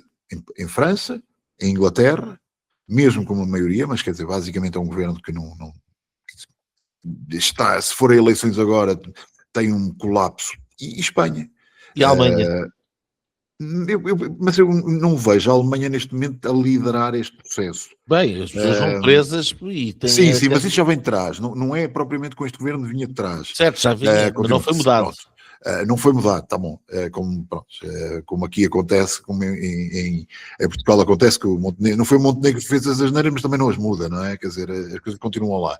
Mas ativamente a liderar isto é claramente França, é claramente Espanha e é claramente Inglaterra. E são E a Comissão. 3 países, e a Comissão, pronto, mas aí já é num outro nível. E são 3 países com claros problemas de liderança, com claros problemas políticos, que eu acho que dependem tanto dos Estados Unidos, e se continuam a fazer essa confrontação, talvez, eu nem olharia para 2030, ou para quando é que são as próximas eleições, é 2028. Eu acho que a esperança deles até agora nas intercalares, não é? Em 2026, que o Donald Trump, ou na Câmara de Deputados ou no Senado, perca a maioria, e aí tem uma força de bloqueio que não permitem pôr certo tipo de leis, não é? Que ele neste momento não tem essa força de bloqueio. Eu acho que passa mais por aí, é uma esperança. Mas vamos lá ver, os colombianos, o Brasil, a mexicana e aquela gente toda à volta também estava toda contra, e quando ele foi buscar o senhor Maduro, agora vão todos a Washington, como foi o senhor Petro esta semana, dar o beijamão e sim senhora, e sai de lá com a carta do senhor Donald Trump, não é? Do excelentíssimo senhor Donald Trump, e acho que vai acabar por acontecer isto na Europa, porque a Europa é um continente falido. É basicamente, a União Europeia neste momento não tem força tem força contra os seus cidadãos, mas não tem força contra os Estados Unidos. Tem um problema de energia, tem um problema de produção, tem um problema de industrialização, tem um problema de sociedade que não lhe permite sobreviver com esta estrutura mais do que em confronto com os Estados Unidos, com China, com o que seja. Portanto, esta é a minha opinião, não sei se vocês... Não, eu concordo com o que estás a dizer. Agora, isso implica que haja uma mudança política na Europa, e essa mudança política na Europa não é fácil de acontecer. Pois não. A começar por ter um regime que não é democrático, não é? Quer dizer, não é verdadeiramente democrático. Portanto, quer dizer, é um regime completamente opaco. Eu só gostava de comentar uma coisa que tu relembraste bem, porque eu não me vou esquecer nunca a forma como o primeiro-ministro português, o Luís Montenegro, veio falar do grande problema de segurança da desinformação nas redes sociais contra a democracia. O facto de terem empenhado isto pelos ouvintes tem sido uma coisa que mal foi dita pela Ursula von der Leyen. Veio o seu primeiro-ministro português repetir, até está ao nível de soberania que nós temos, e até está a fraqueza da nossa Constituição e dos nossos governantes de fazerem cumprir os nossos direitos, as nossas liberdades e garantias. E da mesma maneira como no Covid eles não foram cumpridos, porque bastou isto para... Com medo. Exato, e fazer o que os outros faziam lá fora, e no fundo copiar o que os outros faziam lá fora. Daquilo que nós podemos ter a certeza que este atual primeiro-ministro, se for para haver ainda mais um double up para restringir a nossa liberdade de expressão, por ele passa. E portanto, depois se calhar não se pode admirar de ele ter a trágica consequência de perder as eleições. É uma coisa que também pode acontecer, porque se calhar certas pessoas que votariam nele de outra maneira não votam, mas enfim.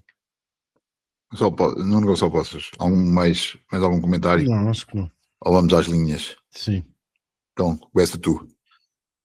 Eu até vou começar com com um tema que tu abordaste aí en passant, que tem a ver com o caso Epstein e com a divulgação dos ficheiros e do pouco que se vai sabendo. Eu durante muito tempo fui, enfim, aquilo gerava-me alguma repugnância, mas fui ignorando um bocado aquilo, se calhar estupidamente desvalorizei o facto, ou o caso, porque achei que de alguma maneira era um dado que servia exclusivamente para de acusações mútuas. Sim.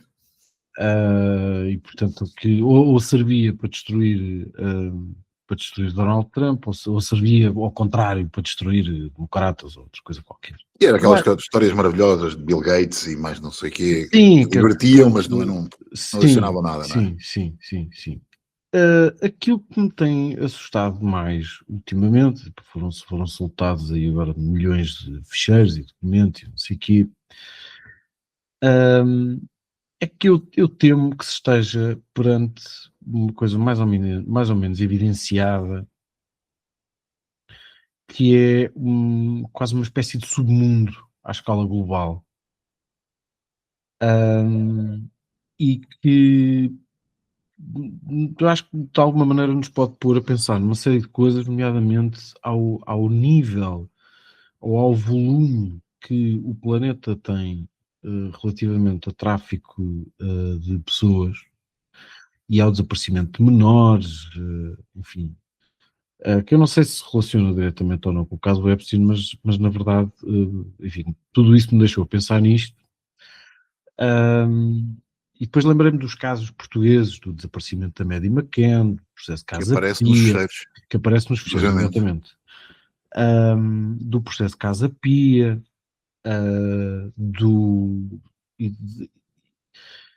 e eu não gostava nada que isto fosse um caso que acabasse precisamente como o caso de Casa Pia, que é com a meia dúzia de tipos arrecadados, a maioria deles sem grande relevância e com uma sensação generalizada, que foi aquela que ficou em Portugal, neste caso do Epstein pode ser uma coisa mais ou menos global, de que a justiça não foi feita e que há um clube de ricos e poderosos e que se serviam não só dos contactos de uns e de outros para o desenvolvimento das suas atividades profissionais, comerciais, económicas, etc., mas para algo muito mais,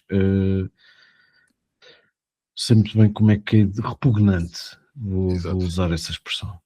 Para ser suavezinho. Para ser suave, exato. E se calhar esse é um tema que eu acho que vale muito a pena ser explorado e pá, se alguém ainda faz ou se está preocupado em fazer jornalismo e se está de facto preocupado com a verdade, eu acho que este é talvez o grande tema dos últimos anos e pá, no matter what, no matter who, acho que valia a pena explorar isso. E é isto. Olha, eu tenho duas linhas e são duas linhas de eventos. A primeira é ali no norte de Portugal. Eu fui votar no fim de semana passado, em deslocação, como é que se diz? Em deslocação, não é? Em mobilidade. Antecipado Antecipado é mobilidade. E fui a Bragança votar. Quem diga que eu votei de tal forma que engoli o swap, não é verdade? Eu, a seguir a votar, engoli foi um belo naco no Abel, em Guimondo, que aconselho perfeitamente, que é um belíssimo restaurante, come-se muito boa carne e muito bom bacalhau. Mas passei por Miranda do Douro, belíssima cidade, nunca tinha estado, não sei se é cidade, se é vila, mas nunca tinha estado, mas é belíssimo. Cheguei a ver, inclusivamente, Pauliteiros de Miranda, espetáculo, e vão ter um evento agora aqui em 13, 14, 15 de fevereiro, que eu acho que deve ser bastante bom, e falei com as pessoas lá no restaurante onde estive, foi um outro restaurante, que é o Sabor Mirandeses, de 13, 14, 15 de fevereiro, portanto, convido-vos a ir lá, porque acho que a comida ali de Trás-os-Montes é maravilhosa e acho que devem todos lá ir, inclusive vi um hotel da tua família, não possas, até mandei uma foto disso, deve ser maravilhoso, não fui a esse.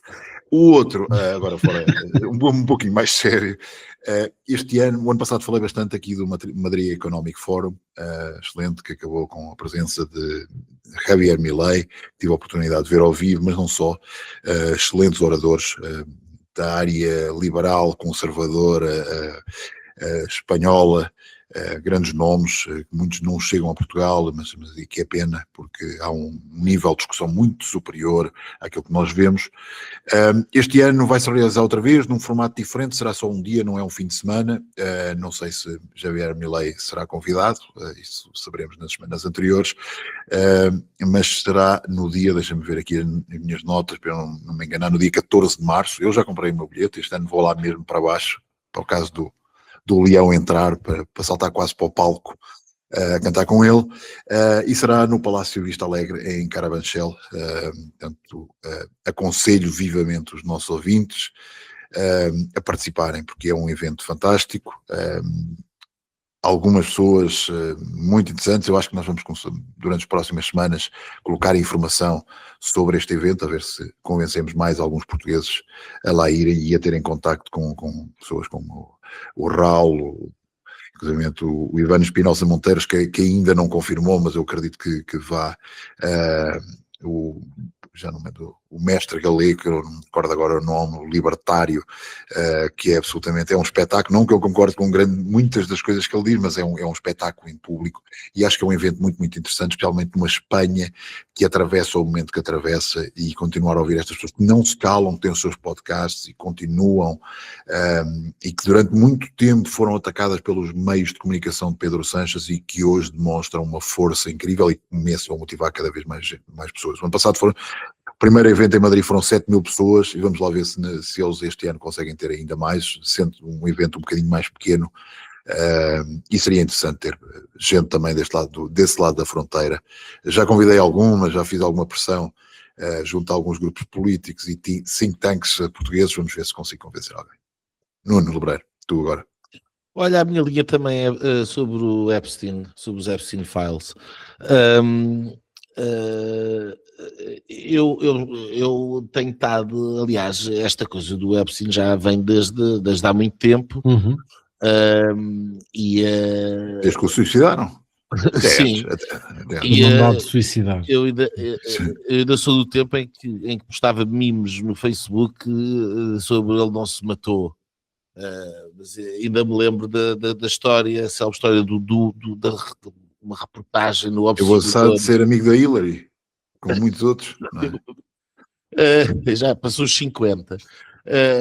Mas o Observador falava numa reportagem a determinada altura sobre as teorias da conspiração que rodeavam, desvalorizando aqueles que andavam a dizer que o Epstein não se tinha suicidado, porque um osso que ele está partido no pescoço é típico de quem foi morto e não de quem provavelmente se suicidou, que se foi asfixiado. Portanto, a própria notícia dava um dado que é particularmente relevante para desmistificar aquilo que se chamava teorias da conspiração. Portanto, a habitual estupidez.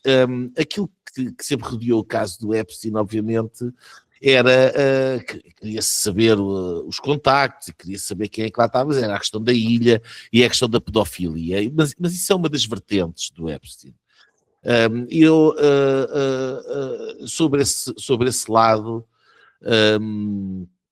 não há propriamente neste grandes dados e grandes confirmações, tirando a perceber-se que continua a haver uma estranha, e isto de encontro àquilo que o Nuno Poça estava ali há bocado a falar, continua a haver para mim uma inexplicável proximidade entre elites políticas e a pedofilia. É algo que eu sinceramente não consigo compreender. não é óbvia a ligação, mas é algo que é transversal aos diferentes países, quer dizer, os diferentes casos que aconteceram nos Estados Unidos, não propriamente só pela questão dos e-mails e do alegado Pizzagate e todas essas coisas, umas mais extrapoladas, outras menos extrapoladas, a quantidade de pessoas que já foram presas nos Estados Unidos, congressistas, etc., precisamente por questões de pornografia infantil, etc. Agora aconteceu também em Portugal o tal assessor, que era de ministra, mas se formos lembrar o caso de Casa Pia, o Balé Rose, para ficarmos em dois regimes diferentes em Portugal com uma distância de 30 ou de 40 anos, em Inglaterra, como também houve com o Jimmy Savile, é absolutamente transversal aos diferentes países uma ligação entre elites mediáticas, económicas e políticas e a pedofilia. Isso para mim é algo perturbante e acima de tudo sem grande explicação. Mas o caso do Jeffrey Epstein, mais do que isso, porque dá-se o caso de ele ser um degenerado aproveitador de menores, não se sabe até que ponto de minoridade, isso é no campo da pedofilia ou não, parece que em alguns casos pelo menos haveria esses indícios, mas mais do que isso, aquilo que estes e-mails e estes dados todos vêm revelar e têm vindo a revelar é a rede e o mundo onde o Jeffrey Epstein se movia. E isso é que é verdadeiramente extraordinário, porque estamos a falar de alguém que trata tocatulá desde a malta responsável pela política monetária norte-americana, desde os donos dos principais hedge funds do planeta, desde ex-primeiros ministros de Israel, fala abertamente sobre o Putin querer uma reunião com ele, o Steve Bannon, na altura estava na Casa Branca, na administração do Trump 1.0, a facilidade com que, de facto, esta figura se movia por todo lado, revela aqui um submundo que nos passa largamente despercebido e que trata da junção, digamos assim, ou da sobreposição do mundo da intelligence, do mundo dos interesses dos diferentes Estados, de diferentes empresas, de oportunidades de negócio, acima de tudo muito dinheiro e lavagem de dinheiro e obviamente os dois negócios mais rentáveis do mercado negro global, que é armas e narcóticos.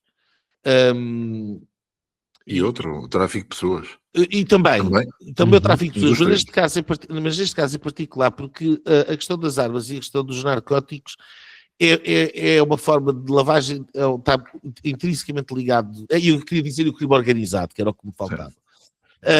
O crime organizado, os narcóticos, as armas e o submundo da intelligence e de muitos interesses estatais está muito ligado a isto,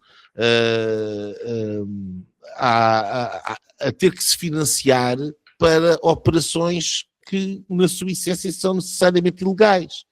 Portanto, qualquer coisa que uma agência de intelligence de um determinado país esteja a desenvolver, onde quer que seja, será por definição provavelmente criminosa, não é? Ou porque está a espiar quem não devia, não tem mandato, ou porque está a contribuir para submeter um governo, ou porque está a promover interesses ilícitos do país em terceiro, ou porque está a roubar segredos. Quer dizer, a atividade de intelligence é tudo menos legal, não é?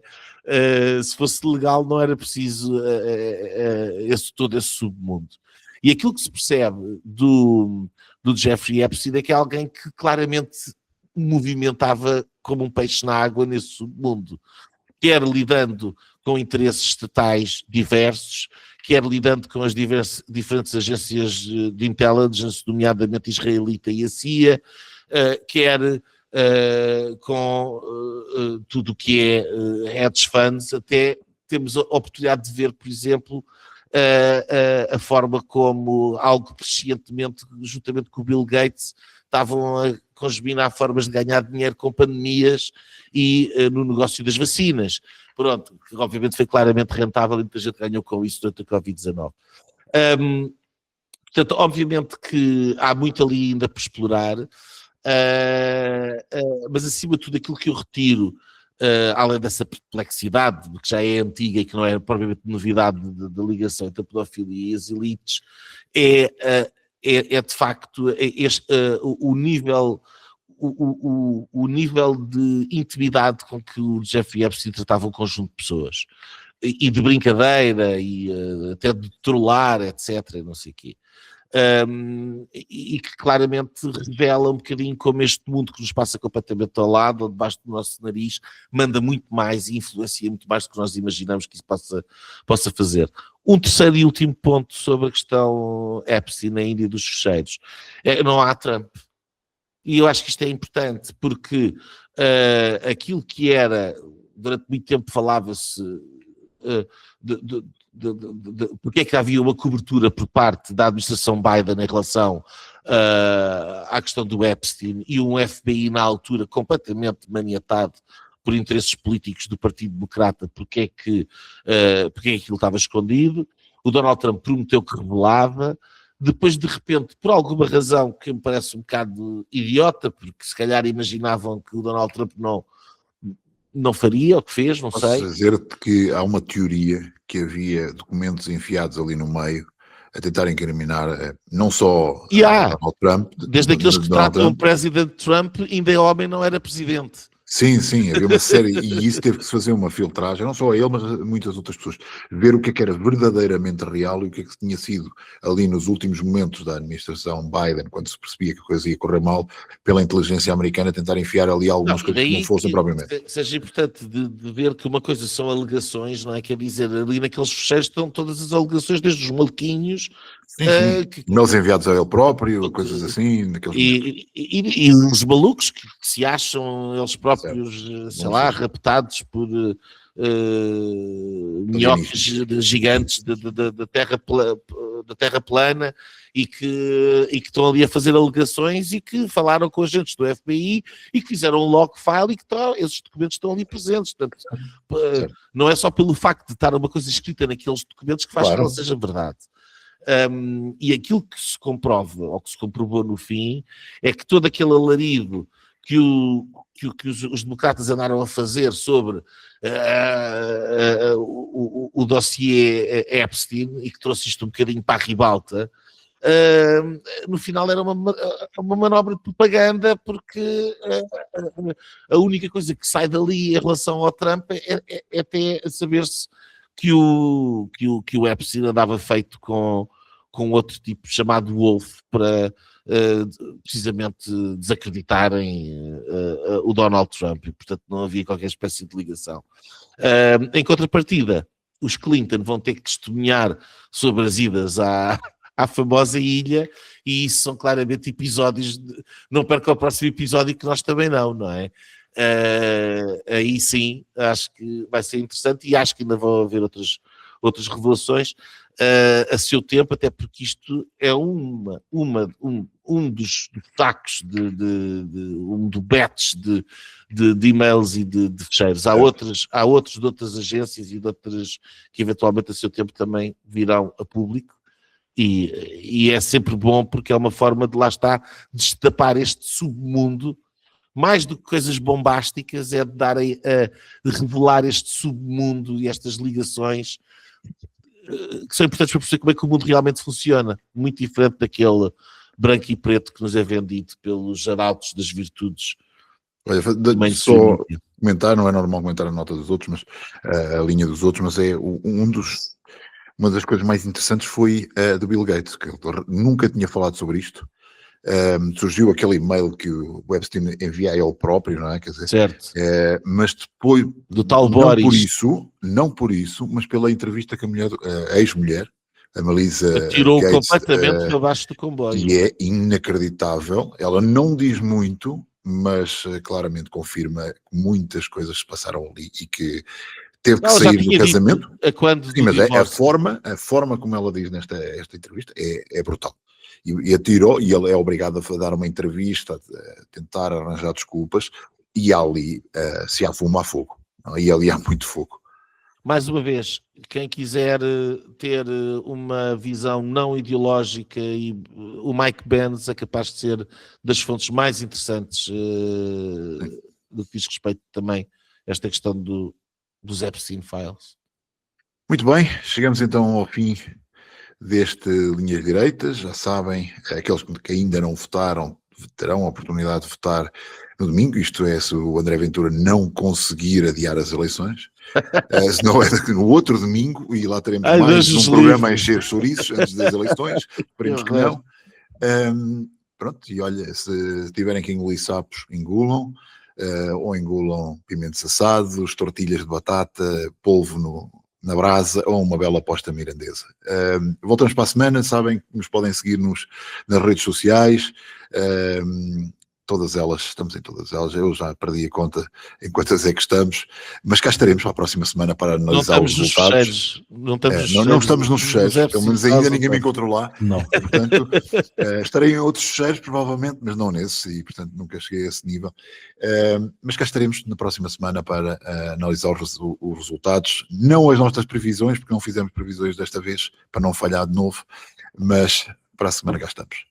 Boa noite para todos. Pronto. Foi assim que acabámos de ter o incomensurável privilégio de assistir ao podcast Linhas Direitas. O podcast sensação da direita. Em Portugal. E em português. Para a semana. Juntem-se outra vez.